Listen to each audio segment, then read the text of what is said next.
Ես շատ ուրախ եմ, որ նմանատիպ միջոցառումները ու արդեն այս որակով կազմակերպվում են Երևանում, որովհետև նմանատիպ միջոցառումների կարիք առաջին հայացքից գուցե թվաց թե չկա, բայց իրականում շատ կա, որովհետև այո, բիզնես աշխարհում մենք բոլորս իրար գրեթե շատ լավ ճանաչում ենք, շփում ունենք, բայց շատերի հետ շփման այսքան երկար առիթ չի լինում ու ինձ համար կարող եմ ասել, որ ես այսօր հատկապես network-ի այդ սեղանի շուրջ այնքան մարդու հայտնաբերեցի, որ շատ վաղուց ուզում էի իրենց տեսնել, շփվել, բայց առիթը չէր լինում։ Եվ ուղղորդված networking-ն էր հրաշալի, եւ սփիքերների կտորն էր շատ լավը, բայց ինձ համար թերևս ամենակարևոր պահը այդ LinkedIn-ի գաղափարը պահելներ ու connection-ներ, այս տերմինոլոգիայով, հա, խոսենք կապեր ունենալը, շատ ուրախ եմ ու շնորհակալ եմ այս հնարավորության համար, վստահ եմ բիզնես համայնքի յուրաքանչյուր ներկայացուցիչ շատ գնահատեց այս ամեն ինչու, ամենակարևորը OGG-ի շատ բարձր տոկոսով դուրս եկավ միջոցառումից, շատ ապրի targeting group-ը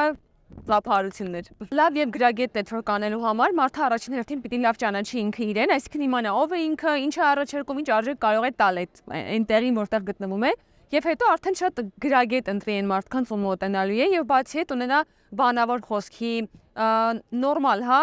վիճակ, լավ հմտություններ, որպեսզի չհամաչի ներկայացնել իրեն, չհամաչի պատմել իր գործունեության մասին եւ չափավոր նաեւ անհամեստ լինի, այսինքն չհամաչի, եթե ինքը լավ գործ է անում, շատ հանգիստ ու պարզ ճակատով պատմի այդ մասին ու ավելորդ համեստությամբ չտարապի, իմ կարծիքով, այդ մեթոդները ինձ շատ օգնել են։